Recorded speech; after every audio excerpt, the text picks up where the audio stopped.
Papaano nga ba paghahandaan ang isang extrajudicial settlement o yung kasunduan sa paghati-hati ng lupa at ari-arian ng isang yumao? Yan po ang i-discuss natin sa video na ito. Sa previous video po ay diniscuss natin kung sino nga ba ang mga legal heirs at kung ano-ano ang mga assets na kailangang i-inventory. Ngayon, dito sa video na ito ay i-discuss natin ang preparation sa extrajudicial settlement.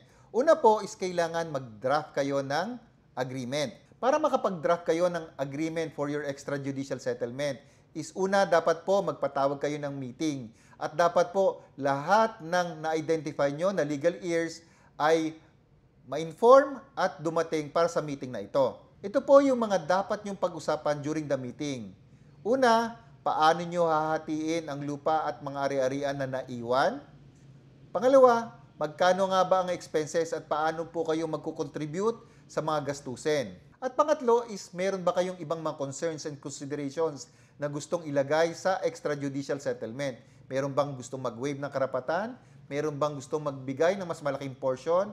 At baka naman meron kayong iba pang kasunduan na dapat ilagay nyo dito sa extrajudicial settlement. Importante po ito para makapag-move forward kayo at wala kayong maging problema. Dapat nyo rin pag-usapan kung kailangan nga bang i-subdivide ang lupa. Ngayon, kung kailangan i-subdivide, is kailangan nyo po dito ng geodetic engineer. Si geodetic engineer po is mag-provide po yan ng technical description na ilalagay nyo po sa extrajudicial settlement. In agreement po ba lahat ng tagapagmana? O nagkakasundo kayo sa lahat ng mga kondisyon at hatian? Kung wala pong problema, is pwede na po kayong magkaroon ng deed of extrajudicial settlement.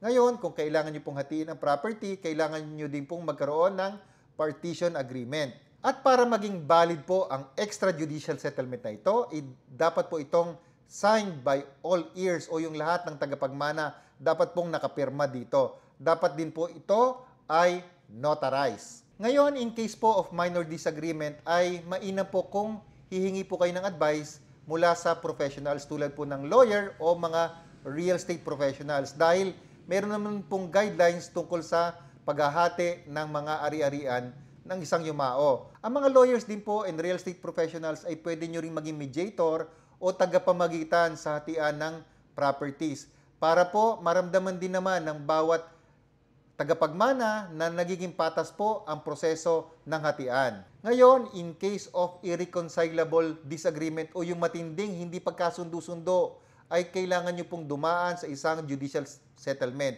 Ibig sabihin, kailangan nyo pong dumaan sa korte. Pero, hindi po ito advisable dahil una po, magastos ito at mahaba po itong proseso. Mag-spend po kayo ng pera at too much time sa judicial settlement. Uulitin ko po, hindi po advisable ang judicial settlement. Daanin nyo na lang po sa mabuting usapan o yung pong tinatawag natin na extrajudicial settlement. Papaano naman ang magiging hatian ng mga tagapagmana? Ang isa bang anak sa labas ay may kaparehas na share ng isang legitimate na anak? Yan po ang i-discuss natin sa susunod na video. Kaya, please don't forget to follow Broker Nelson of Homes Realty. At see you po sa next na video.